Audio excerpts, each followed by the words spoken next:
Hey guys, Looseburger here with another quick tips video helping out with the 2v2 gold tournament coming up. I have three little tips and tricks for you guys that I think would really improve your doubles play and make you do a little bit better in this upcoming tournament, as well as just overall as players individually. So let's go ahead and get started. Number one we're going to go with is going to be power-ups. Now, this thing is going to be a huge crucial play whether you're playing, free-for-all, 1v1s, 2v2s, 4v4s, big team, whatever you're playing. Power-ups and power weapons are going to play a huge deal into how you will be successful. The reason for that is if you have a powerful weapon such as rockets or sniper, the time to kill is much shorter, so therefore you can kill the enemy much quicker than they can kill you. But there are certain circumstances in which these power weapons need to be utilized. So we'll go a little bit more in detail with that in a bit. But the important things to remember, especially with this 2v2 tournament coming up, are the rockets, the sniper, and the overshield. Those are the three most important, or camouflage, depending on which power-up is on the map. You need to know how to use these in the proper tools. Power-ups such as overshield, you want to go ahead and be aggressive with that and use that because you have a whole extra shield that they don't. Beware of the green gun because it will drop your shields immediately if they shoot you with the plasma pistol with a full bolt. So don't let them get the green gun if you're going to have the overshield. Or if they do get the overshield, then you should grab the green gun to counteract it. Another power-up that is going to be very popular throughout the doubles is going to be camouflage. Camouflage is, it's a little bit harder to utilize in things like doubles because you do kind of leave your player out to dry, your teammate out to dry, because you are sneaking around the map trying to get easy, like sneaky kills. Whenever you're doing that, you're leaving your teammate open for flanks, double teams, etc. So you just got to be weary of what's going on around you, see where your teammate's at. It's probably not a terrible idea to have you push in and have your teammate stick around. So that way if he does get flanked and you guys aren't expecting it, you still are in position that you can help him out. So the other thing we're going to be talking about is going to be the sniper rifle.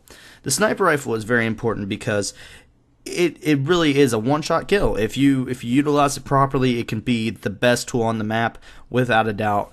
What you want to do with that is keep in an area where there are open sight lines. And what I mean by that is very, very open parts of the map where you can see pretty much from side to side. So, for example, on Coliseum, one of the areas is going to be elbow. A lot of people like to shoot off elbow and bridge because you can see the whole map in front of you. So that's usually where you want to hold the sniper. There are little nooks and crannies that it's really hard to shoot through, like over a cave up to sniper, but I wouldn't suggest that. Why make things more difficult on you than they need to be? So go ahead and stick with those open sight lines, which brings us to the rockets. The rockets is the complete opposite.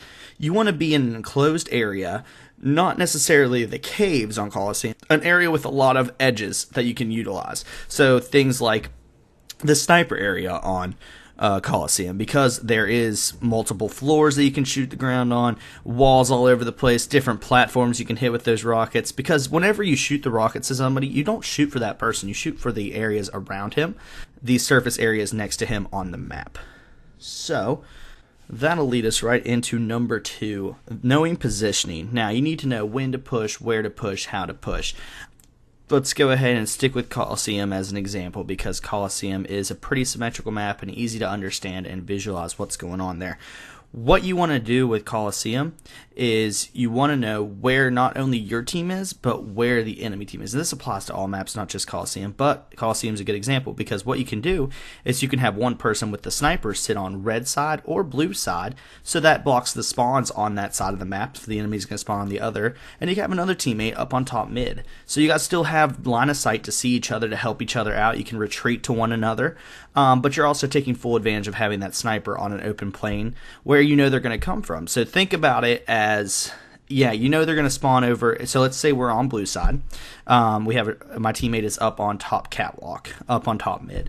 We know they're going to spawn on red side. So there are only a couple of places people really push out of red side. They're going to be on that bridge, on the elbow, or up through the sniper. So if you cover those angles, so you can from the bridge you can cover the elbow and their bridge, while the top mid guy can just look at the rockets. And all you need to do is, if the top mid guy gets pushed, you rotate over and help him from the cave, and he just drops down, stays alive. So that's just kind of knowing positioning, not only where you guys are, but also knowing where the enemy is.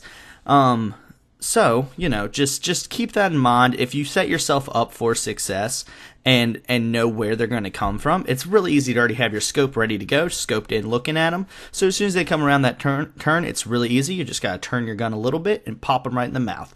Set yourself up for success. The third and last thing we're going to talk about is going to be communicating. It's a very, very simple thing, but that kind of ties into the other two. Like, hey, I know Overshield's coming up. Hey, for I'm going to go ahead and use Oreo as an example since I play with him regularly. Hey, Oreo, Overshield's coming up at 52. We have 30 seconds. We should probably go ahead and start rotating over there. Or, Oreo, I just died. There's a guy pushing you. I'm going to spawn on red side. So then he knows, hey, I got to get to red side, or that's where my support's going to be at. Or just calling out where the person is, where you're going, what you're doing, voice your thoughts on what you guys should do. And you'll watch, you'll see, I'll show you an example of me and Oreo. We make pushes together as a unit. We aren't on top of each other by any means, but we are where we can see one another and help one another if we need to. So that's pretty much all three we've got here. Alright guys, I hope that helped. I showed a couple of examples of ways that I have used these things just with doubles with Oreo and some friends. I do appreciate you guys swinging by. If you've liked the video and it's going to help you out a lot, go ahead and give it a thumbs up. Subscribe if you want more help. Leave a comment if you have any thoughts or suggestions on how I could improve, help you guys, ideas for videos, whatever you guys would like.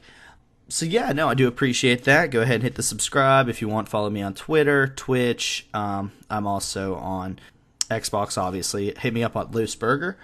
So I do appreciate your time. Hope this helps out with the 2v2 tournament. I'll see you guys there, and I'll be commentating to make sure you guys are following what I told you to do. All right, take it easy. Burger out.